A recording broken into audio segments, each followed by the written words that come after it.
And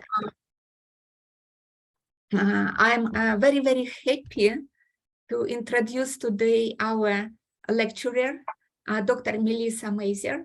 Melissa gave her talk 2.5 years ago when we just were starting this series, when COVID was all in this full force and we were so scattered and scary and wanted to feel that we are still active scientifically and exchange information and continue to grow. So this 2.5 years later, Melissa is presenting her work, her progress over the last 2 years. So I would like to introduce Dr. Melissa Mazur. Melissa is a professor of biomedical imaging in the Optics and Photonics Research Group, Faculty of Engineering, University of Nottingham. She completed her PhD at the Center of Medical and Health Physics, Queensland University of Technology, Australia. She then moved to UK, where she did research in the field of sensing for use in regenerative medicine at the University of Nottingham. After working for a few years at Keele University as a professor of biomedical imaging, Melissa returned to the University of Nottingham. Her current interests include quantum imaging and sensing in biological systems using nitrogen vacancy defects in diamonds, which is the topic of today's lecture. Melissa, please, the stage is yours. Great. Thanks a lot, Olga, and thanks for the kind invitation, and thanks to all of you in the audience for taking the time to listen in, to give a bit of an overview and updates of the work in my lab.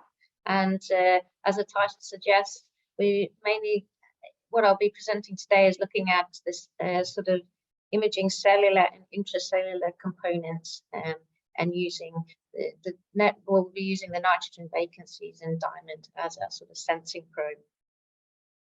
So just to start off with some introductions. So the University of Nottingham, as Olga said, is in the United Kingdom. It's about 175 kilometers from London, just to give you some geographical reference there. We've got 3 campuses. One is in the UK, one's in Malaysia, and one's in China. And something that the university is very proud of is their origins in magnetic resonance imaging. So this here is a picture of, get the pointer up. There's a picture of Sir Peter Mansfield. So he received the Nobel Prize for this sort of discovery, and also there's sort of continuing this area. So it's one of my colleagues, Matt Brooks, and he's developing sort of magnetoencephalography, sort of this MEG type non-invasive medical testing, and they're using optically pumped magnetometers. So this is a picture of the research team. So here we got the people who are currently in the lab and people who were previously working in the lab. And I'd like to put a disclaimer that these are the people who are actually doing the work. A lot of the results that I'll talk about today were performed by Valentin and also Tom. So thanks to them for making this happen. So I want to start out by talking about the sort of hardware and sensing schemes that we use. One of the motivations for us is to try to get these diamond-based sensing technologies into the hands of the end user. And in our case, the end user being the biologist, whether that be someone working in medicine or whether it be someone doing some fundamental biology. And for that reason, we've really tried to stay away from, I guess, sort of complicated sensing schemes and complicated instrumentation. And for that reason, we've been looking at pretty much just like modifying or adapting our measurement system to a standard inverted fluorescent microscope. And I think that's one of the beauties of the diamond sensors based on the nitrogen vacancies, is that we have this very nice photostable signal, and it's happening in the visible part of the spectrum, we can excite it with, green light and detect with red if we're looking at the negative charge state of the NV. And that's extremely compatible with existing microscope setups that you would typically find in a life sciences laboratory. So you can sort of see this is the schematic of the setup. We use an S-CMOS camera. It's a back illuminated camera, so we do get good quantum efficiency with that. And then the main thing that we modify is really the the sample that goes on the stage. So with regards to the diamond that we use the diamond in two different formats. One is as a chip. So this is typically sort of electronic grade, which has been formed by CVD. And then we'll have various, for the case of our work, we implant the diamond plates with nitrogen-14 ions. And then we're mainly looking at the near surface ones. So based on the sort of Monte Carlo simulations of the stopping range of the ions in the diamond, we sort of project that our nitrogen vacancies have a depth of around 15 nanometers. And in this instance, we can also use a sort of printed antenna from gold. So this is either, we've done two ways. We've done a sort of photolithography technique, and then more recently, working with our colleagues in the Faculty of Engineering with additive manufacturing, we've done this 3D printed version. So we can so my colleagues, they can 3D print gold nanoparticles, and they can print them to the form factor that we want. So that's, I think, quite a promising aspect looking forward, because the sort of photolithography techniques are quite arduous to get the sort of thickness that we were looking for. And then, of course, we use the nanodiamonds. So typically 100 nanometer diameter, 120 nanometers in diameter, and formed by high pressure, high temperature processes. And now, so we are fortunate now that the accessibility of different surface terminations is becoming more available. So we look at ones which have got carboxylated nanodiamonds, as well as hydrogenated ones. So we can play with the different sort of charge states that are available to us. So here you can see a picture in the lab. So this is just the inverted microscope. And the sort of modification we have is where we put the sample. So we have a printed circuit board, and along these lines we can deliver the microwaves. We've got a hole here which we put a glass cover slip, and so you can put your sample on. An alternative setup is we can have the sample in a glass slide bottom little petri dish if we want to do things which you might want to have cells growing with the culture media. And then you can simply just pipette on and off your sample. But the same thing goes if you did want to, set up some sort of fluid flow system to look at, reactions, for example. And then here you can see this is our magnet. It's a very simple electromagnet. So our measurements are either done with modulating this magnet or modulating the microwave field. So as I've alluded to, so we have two simple sensing schemes. So when we use the light, so with our light we use an LED. So again, that's something that just comes with a sort of standard inverted fluorescent microscope. There are many available LEDs, so that's quite convenient. And you can get multi-line LEDs, so you can change the different wavelengths you've got there. So we operate normally in either a zero applied external magnetic field, and then while they're taking, we'll do continuous wave ODMR spectra. So we can get something that looks like this, and we're interested in the quenching of this contrast when we put paramagnetic species on it or our sample of interest. If you want to do some sort of faster measurements, what we'll do is we'll lock onto microwave frequency close to the resonance, and then we'll do we'll cycle between capturing an image with the microwaves on and the microwaves off. And so we can then get this contrast that goes. So this is sort of the trace that would happen for every single pixel in our image. So we can either select a region of interest and average across that, or if we want to map some spatial variations, then we've got the spatial information in a wide field single shot sort of detection setup. The other approach is if we apply a large off-axis magnetic field. So we're applying around 40 millitesla in this instance. And so this large off-axis magnetic field sort of sets the quantization axis of the NV. And what happens as we sort of see, this is a lovely paper from Jean-Philippe Tetzian. This is sort of the electronic energy level in the absence of a magnetic field. And then with a magnetic field, one of these large off-axis magnetic fields. And what happens is we get a lot of spin mixing, and we no longer have a good quantum number for the magnetic spin number. And what happens is that we get a higher probability of these non-radiative transitions, and as a result, we get a reduction in the photoluminescence.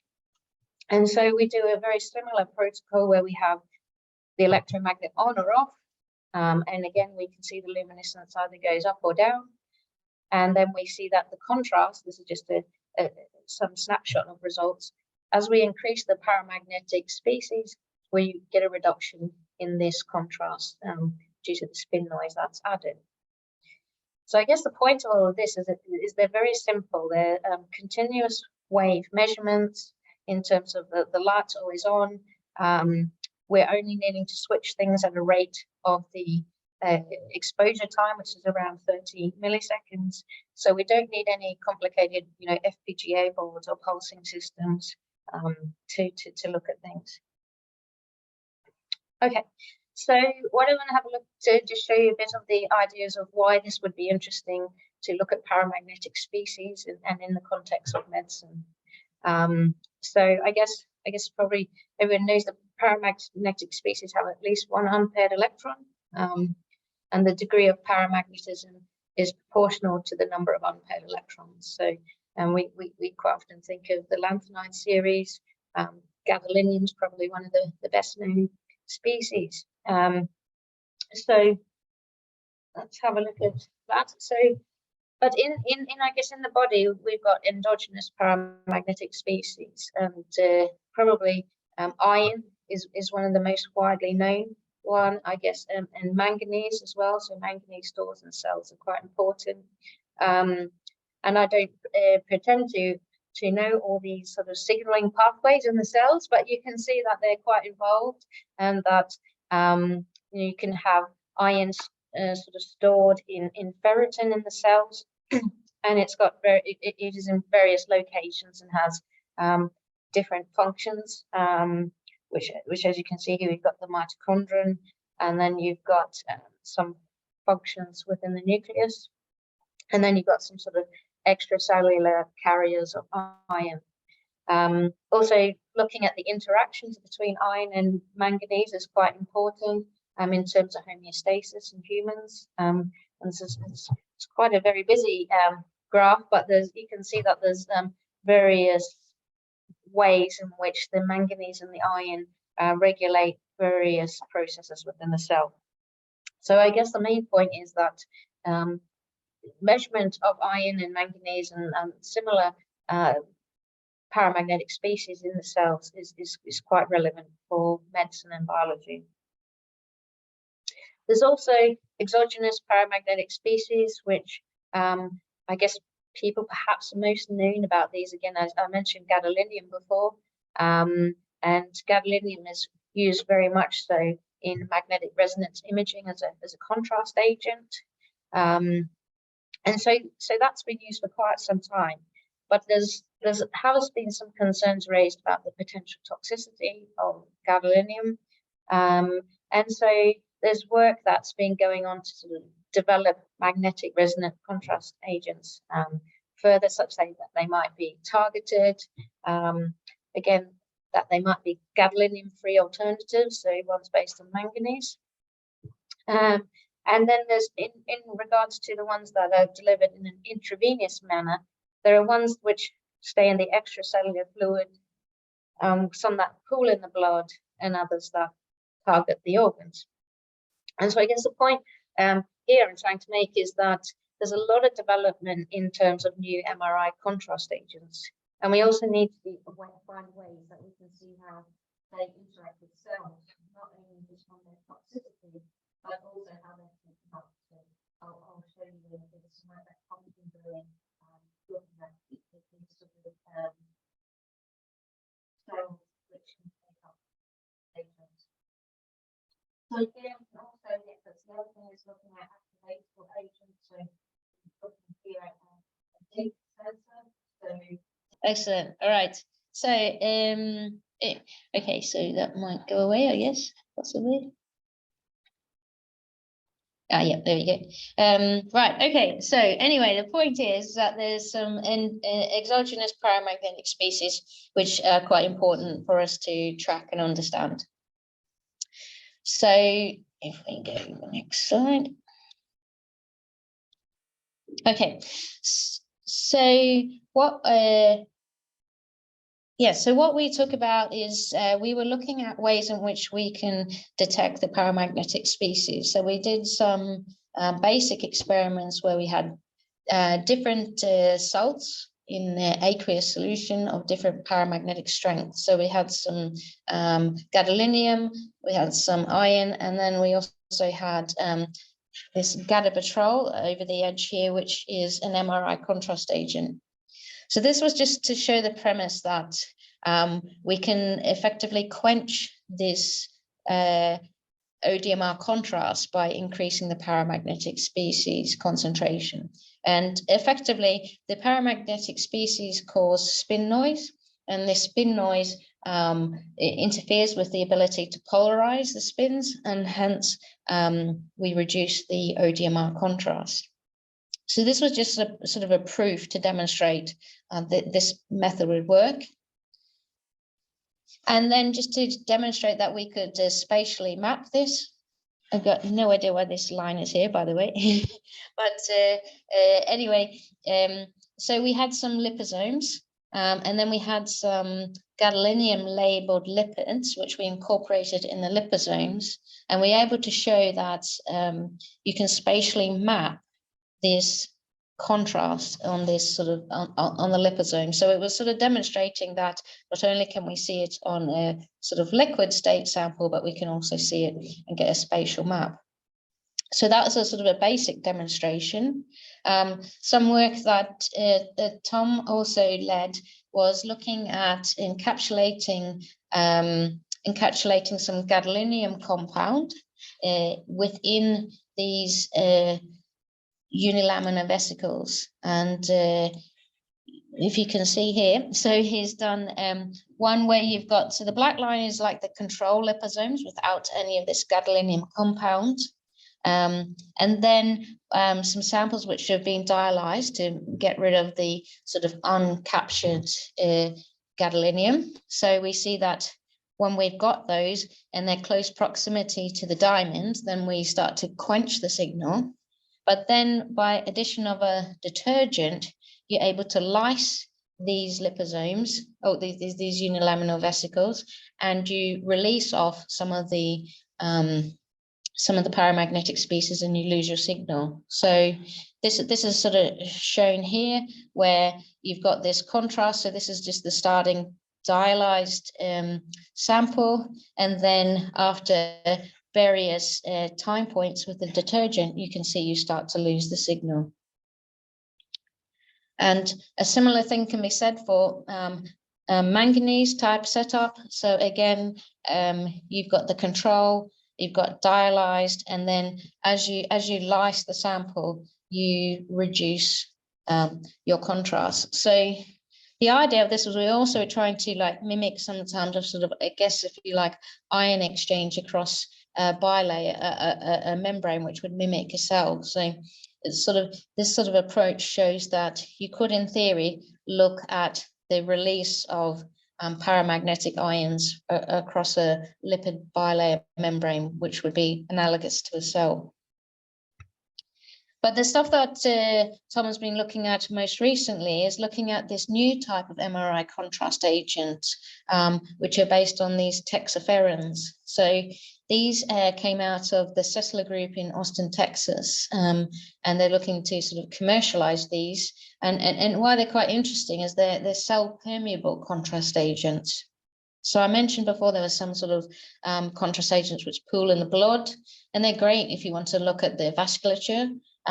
But these new sort of type of MRI contrast agents actually will go inside the cell.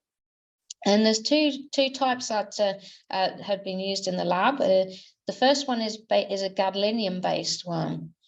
And this is used actually as a radiosensitizer, because it's thought to be increased, has an increased uptake in metabolically active cells, so such as cancer cells, so hence the radiosensitizer. And it's thought to disrupt the redox processes in the cells and lead to apoptosis.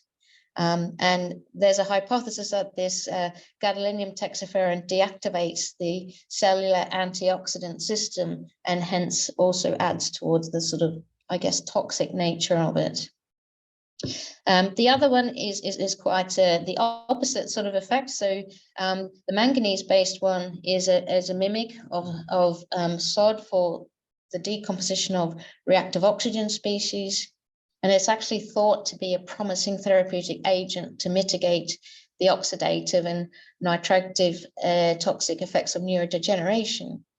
And so it enables this MRI contrast for detection of amyloid beta constructs.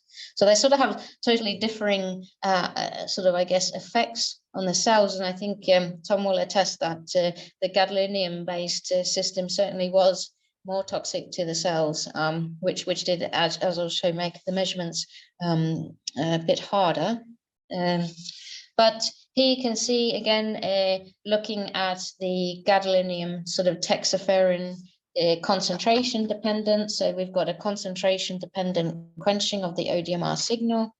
And here you can see we actually see a color change here. This one's starting at 10 nanomole and increasing concentration. So here we've got some HeLa cells, and as I mentioned, this compound actually wasn't very favorable to the cells, so it did make the experiments, Tom ran, quite challenging. And you can see here that these are the results. So what it does is a bright field image using differential interference contrast microscopy. And this is an example here of showing the contrast achieved with microwaves on and microwaves off. And this one here is showing a setup where was used a contrast between the magnet off and the magnet on. And you can see quite good correspondence, certainly in this image here, giving us some evidence of uptake of this compound, not just around the cell, but actually inside the cell. And this was after a 30-minute incubation. And so this, as I said, these measurements were a bit limited by the fact that the compound itself was a little bit toxic to the cells. Hence, you had better results when looking at the manganese-based texaphyrin. And again, we see this same quenching approach with the photoluminescence and concentration. And some quite nice results with the sort of cells. So here, using these MG63 cells, which is a sort of a bone carcinoma type cell, and again, a 30-minute incubation. And we can see very good correspondence between the regions where the uptake of this contrast agent by the cells is in both instances, using a protocol where we turn the magnet on and off. And so I think the sort of impact of this work is that there are very few approaches where you can, on like a microscopic scale, see how MRI contrast agents interact with cells. So quite typically, people are looking at more groups of cells or tissue bodies when they're looking at the high resolution magnetic resonance imaging they can do. But I think this approach shows a way in which those who are developing contrast agents could do some studies in situ and start to see how their compounds are actually interacting with the cells, whether they're toxic, whether they're pooling outside the cell membrane, or whether they're in fact permeable. So this was, so I think this is stuff that we hopefully can be continued and support the work of those colleagues of ours in chemistry who are developing these MRI contrast agents. So moving track a little bit is some work that Shalini's been leading, looking at respirometry of whole cells and isolated mitochondria. So we've been working with our colleagues in the vet school, who, and in particular Lisa Chakrabarty, who's a mitochondrial biologist, and so interested in finding ways that we may be able to predict the production of free radicals. There's various gold standard measures to look at this, and there's fluorescent probe-based measurements, but they typically look at the stable byproducts such as hydrogen peroxide, not the radical itself. And another gold stable way is sort of to look at the respiration of the cell is to use a method called respirometry, which looks at the oxygen flux. So we've been trying to do this work in parallel and see whether we can establish a method using the nitrogen vacancies in diamond to track actual free radicals in cells. So you may well know already that a free radical is an atom, molecular ion that has at least one unpaired valence electron, and these are very chemically reactive and unstable. I think free radicals play a vital role in all kinds of biological processes, so we need them, but it's almost finding that we don't need too many, and we need to have some kind of regulation of them. So you can sort of see just a schematic here of the various biological redox reactions, particularly the cellular metabolism of oxygen. So you've got superoxide, hydrogen peroxide, hydroxyl, nitric oxide. These are sort of widely found in living systems. But as I mentioned, free radicals are also associated with disease. A lot of people talk about the antioxidant properties of foods and things such as this to try to counteract this. Because I guess we have endogenous forms of free radicals and also exogenous ones, which just are from the world around us. But you can see that free radicals are associated with many diseases. Some we can't avoid, such as aging. So they're sort of there around us. And a place that we find them particularly is in the mitochondria. So the mitochondria are a major source of certainly reactive oxygen species, accounting for about like 90% of the total cellular reactive oxygen species generation. So this is what we started to look at. We started to look at the mitochondria, and in fact, can we see these sort of free radical processes? So to start with, we also wanted like a simple protocol to do this. So there's been excellent work reported on free radical detection using diamonds and nitrogen vacancies, and these are the sort of foundation of these have been on sort of T1 reluxometry measurements, which has been great because it demonstrates the ability of the diamond to study these processes. But we're sort of looking to find a method that could be employed in the lab alongside the sort of standard respirometry methods. So again, we're going for a continuous wave method where we're using a green LED as our light source, and we use a modulation of the magnetic field on and off just using an electromagnet, and we use our camera for detection. So it's very simple measurement protocols. And what we find here, we just did a demonstration here to see that we were generating hydroxyl radicals.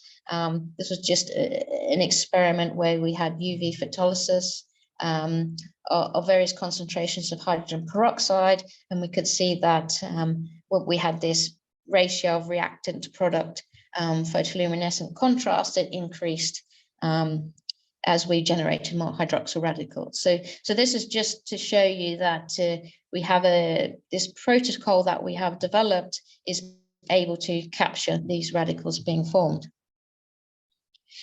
So we then Shalini then looked at detection of free radicals in live cells. So in particular, what she was looking at is the modulation of the electron transport chain. So she put in specific complexes which either inhibit or stimulate this different parts of the electron transport chain. And again, use this on-off magnet sort of approach. So here's some results here where she's looked at breast cancer cells. She also looked at, like, for example, whole fly cells, also looked at mitochondria extracts from cells, so just the mitochondria themselves in suspension. And here's an example of the signal you get from the cells to start with. And then this is just one example of adding a substrate called pyruvate, which stimulates this complex one. So there's 1, 2, 3, 4, 5 different stages in this electron transport chain. So stimulating this complex one, and it caused radicals. And we cross-correlated with the oxygen flux from the respirometer, which is the sort of, I guess, gold standard way to assess this metabolic activity, and can see sort of a corresponding increase in response to the pyruvate. So this is just a sample of the results she's got. She's got various other things where you can sort of down-regulate or up-regulate this radical production. And as I said, in a variety of different cells, as well as extracted mitochondria. So then I sort of just show you some of the work that we've done on sensing in cell cultures in general. And here we sort of can take two approaches. One approach is that we use the nanodiamonds themselves, and then we incorporate those into the cell culture. Or other ways is where we culture the cells onto a actual chip or plate of diamond.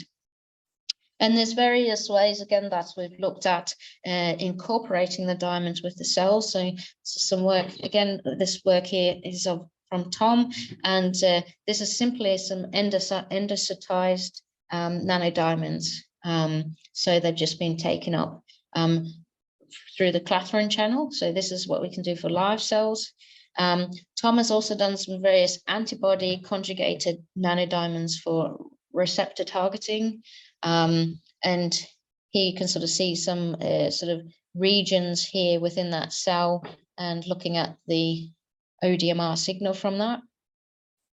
Another thing which Josh, who was previously working with this in the lab, did a lot of culture of actually sort of more macro scale networks of neuronal cells, which I'll show you in a bit more detail. Actually, we can track the firing of this coordinated firing of these cells across the whole network.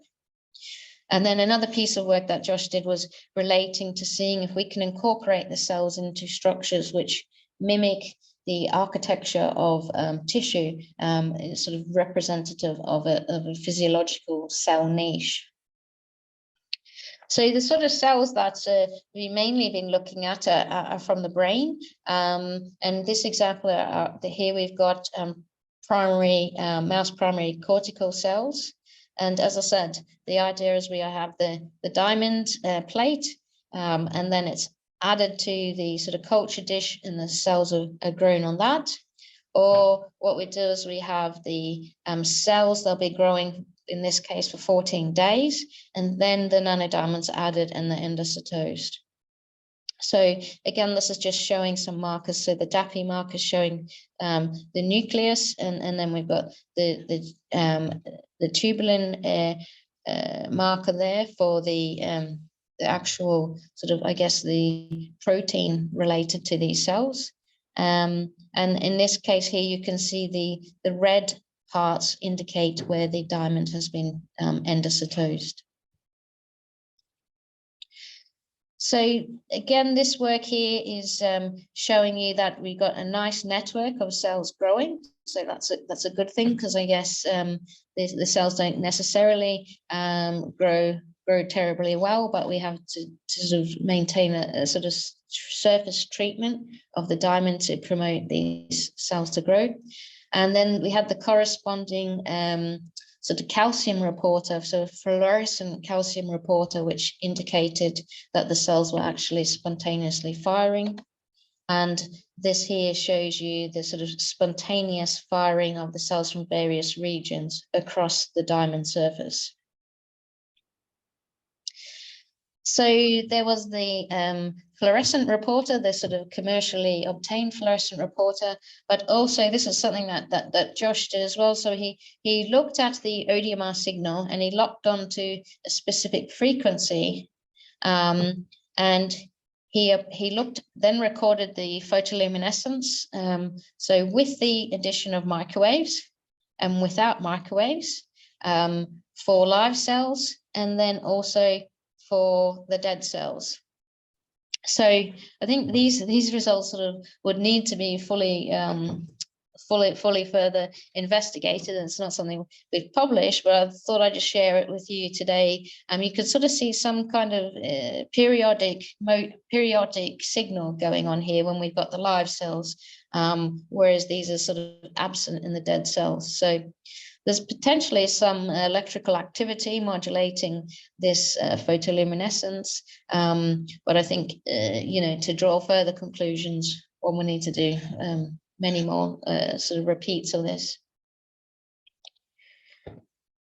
So I think another thing is that the group's been looking at in general is site-specific labeling of fixed cells. So I think Tom will attest that this is far from straightforward. Trying to get the right conjugation to the nanodiamond, and then trying to get the size of the nanodiamonds being relatively large. So I think probably for this to be effective, we need to move away from the sort of 100 nanometer size and need to move down more to 50 to 35 nanometer sizes, just purely because of diffusion across the permeabilized membrane is quite challenging. So if we're looking at sort of cell surface receptors, then that seems, that's fine. But if we want to go in to look at intracellular receptors, such as the nuclear pore complex, then that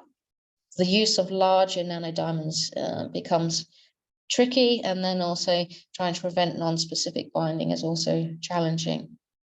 So this here down here is just another example of how working with one of our collaborators at Sheffield University now is looking at labeling the nuclear pore complex with these nanodiamonds. And something that we sort of have reported in the past is that they you can stimulate these to, depending on the solution that you put these diamonds in, to blink.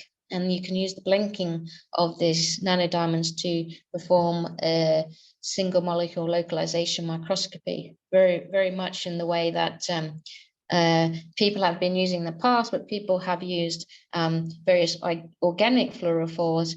And, I think this is quite an exciting area. I think nanodiamonds could make a difference in, because they're not don't have so much cytotoxicity. If we can get good small nanodiamonds into the sites of interest and at a sufficient concentration, then I think this could be a very good use of nanodiamonds in biology and in super resolution imaging.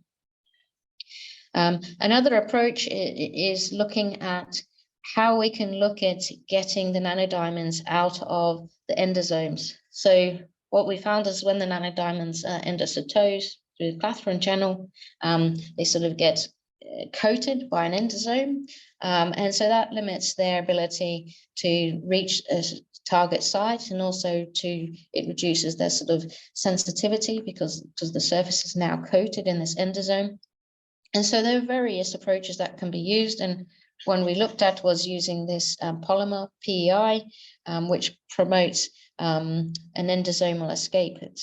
It's controversial, I think, in the chemistry field as to the mechanism, but some people talk of a proton sponge and related to the sort of positive charge buildup, which can burst this endosome. Nonetheless, here's an example of, so we've got some cells, and the mitotracker green dye indicates where the mitochondria are, and we've got the red nanodiamonds, and this is the case where, you know, we expect most of it was trapped in the endosome. And then we have, once we've coated or incorporated this PEI in the nanodiamonds, we get this better targeting to the site, which here is the outer membrane of the mitochondria. So I guess it's just a flag that labeling the cells at specific sites isn't straightforward with the nanodiamonds. I think we need to be looking at smaller nanodiamonds than certainly the one, you know, certainly smaller than 100 nanometers, and also look at how we can overcome the challenges of this sort of endosome capture. So I sort of alluded to before that Josh had done some work where he was incorporating nanodiamonds with some mimics of the sort of the cellular physiological niche, and in this case he used these sort of electrospun fibers, which are often used in tissue engineering, to promote sort of this environment, which is certainly in the case for neuronal cells, which is more conducive than to sort of hard flat-based surfaces. And then moved on to show that indeed you can still measure the photoluminescence, and indeed you can also get an ODMR spectrum using this. So it's sort of approach that the cells generally like, and also you can still make your ODMR measurements. And then I'm conscious of time, but you can sort of see that the main point was to demonstrate that the cells still grew on this structure, and that they also underwent the various differentiation routes from these were sort of progenitor neuronal cells, and they went between astrocyte neurons and oligodendrocytes. And then this here slide is sort of showing us that we indeed got some functional happenings with this, so that the cells were actually firing as reported by calcium signals. By taking small regions of this field of view, we're able to get some single sort of shot based ODMR signals, and by looking at a group of cells, we're able to get a cleaner ODMR signal. So this is sort of just really showing that there are ways in which we can incorporate the nanodiamonds into physiologically relevant environments and also still make the measurements. Right, so I'm sort of conscious of time, and so with that I sort of wanted to finish up and thank everyone involved. As I said, you know, Tom's work, Valentin's, Shalini's, and Ashley's work, and Josh are the sort of main work I spoke about today. And thank you for your patience, and hopefully you heard me, and thanks for the invitation once again. Melissa, thank you very much for your excellent talk. It's very exciting work, very in-depth work, and a very broad scope of your interest. So it's excellent. So we are open for questions. You can either type your question and then I can read it, or you can just unmute yourself and ask your question.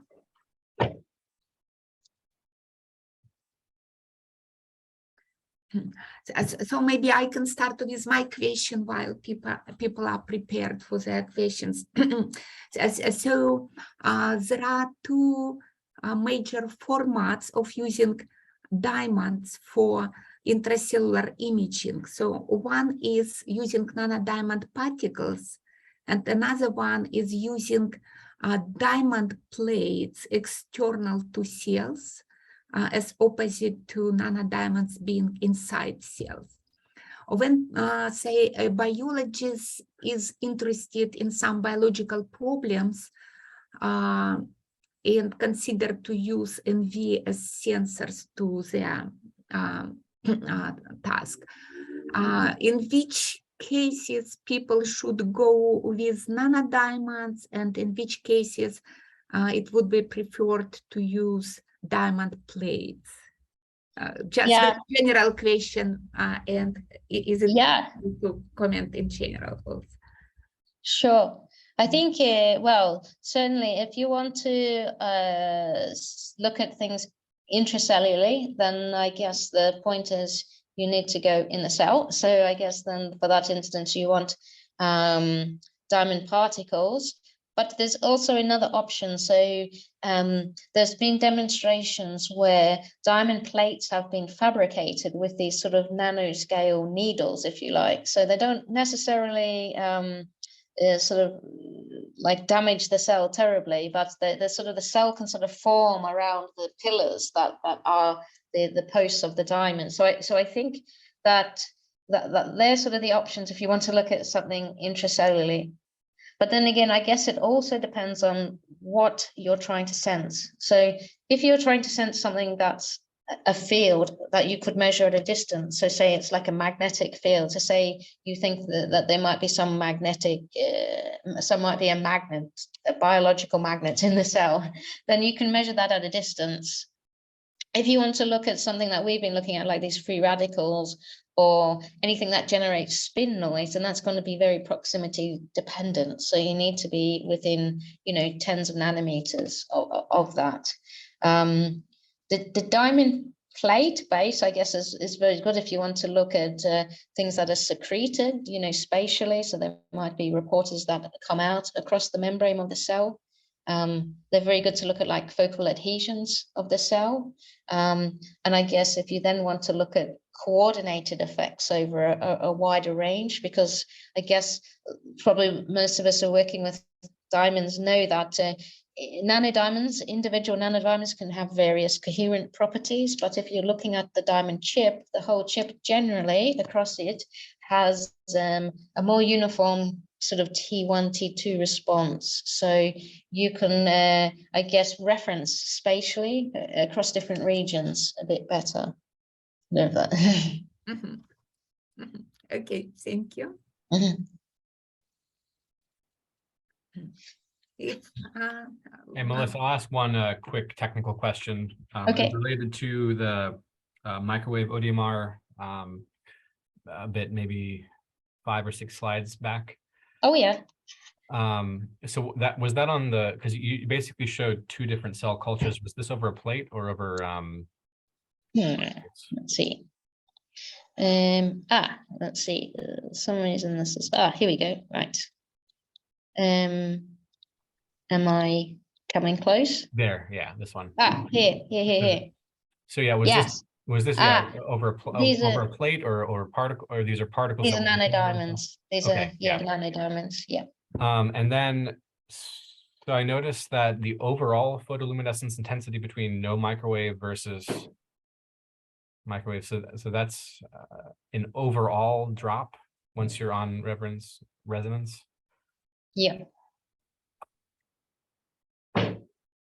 Yes, that's right. Sorry. Yes. Yes.